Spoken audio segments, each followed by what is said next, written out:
তো চলো আজকে কার্ডবোর্ড ব্যবহার করে একটা ওয়াল হ্যাঙ্গিং বানাই। এই জিনিসটা আমি বানাচ্ছি আর্টিস্টিক রিফাত থেকে ইন্সপায়ার হয়ে। কেন, তোমার নিজস্ব কি কোনো কন্টেন্ট নাই? না ভাই, আমার এই ছোট মাথায় এত বুদ্ধি ওদের মতো আসে না। যাই হোক, আমি এই কার্ডবোর্ডগুলোকে ছোট ছোট পিস করে ইয়েলো পেপার দিয়ে কভার করে ফেললাম। তোমরা চাইলে অন্য কালার পেপারও ব্যবহার করতে পারবা।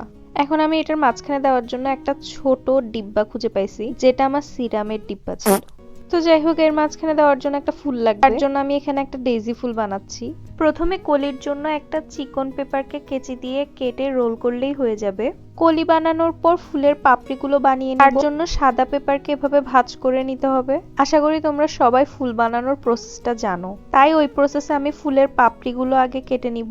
ডেইজি ফুলের জন্য আমাদের সেম পাপড়ি দুইটা লাগবে, আর এই সবগুলো পাপড়ি আর কলিকে একসাথে অ্যাসেম্বল করলেই হয়ে যাবে আমাদের ডেইজি ফ্লাওয়ার।